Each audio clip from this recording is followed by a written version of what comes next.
LG 55 ഇഞ്ചിൻ്റെ 4K TV ആണിട്ടത്. ഇതിൻ്റെ display broken ആയിപ്പോയി കസ്റ്റമർ അയക്കുന്നത്. എന്തോ കാരണവശാൽ ബ്രോക്കൺ ആയിപ്പോയി.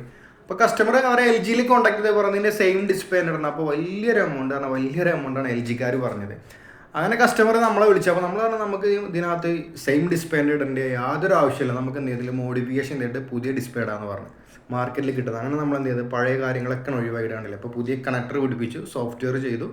പഴയ 2 കണക്ടറായിരുന്നു LVDSന് ഡയറക്റ്റ് മദർ ബോർഡിന് പാനലിലേക്ക് പോകുന്നു. അതിന് നമ്മൾ അവിടെ ചെറിയ കൺവേർഷനൊക്കെ ചെയ്തിട്ട് നമ്മൾ എന്ത് ചെയ്തു പുതിയ മാർക്കറ്റിൽ കിട്ടുന്ന BO എന്നുള്ള ബ്രാൻഡിൻ്റെ 4K ഡിസ്പ്ലേ ഇൻസ്റ്റാൾ ചെയ്തൊരു വീഡിയോ ഉണ്ടത് കാണുന്നത്. കസ്റ്റമർ ഒരുപാട് നല്ല ഡബിൾ ഹാപ്പി ആയിട്ടാണ് പോയത്. കാരണം കമ്പനിക്കാർ പറഞ്ഞ മാതിരിക്ക് സെയിം ഡിസ്പ്ലേൻ്റെ ഇടുന്ന ആവശ്യമൊന്നുമില്ല. നമുക്കിതിൽ എന്ത് ചെയ്യാം, മദർ ബോർഡിൽ ഓൾറെഡി LG മോഡിഫിക്കേഷൻ ചെയ്യാനുള്ളൊരു പോർഷൻ അവിടെ കൊടുത്തിട്ടുണ്ട്. അപ്പോൾ നമ്മളതിൽ മോഡിഫിക്കേഷൻ ചെയ്താൽ മതി. അങ്ങനെ നമ്മൾ മദർ ബോർഡിൽ മോഡിഫിക്കേഷൻ ചെയ്തിട്ട് പുതിയ പാനലിട്ടു. Okay friends.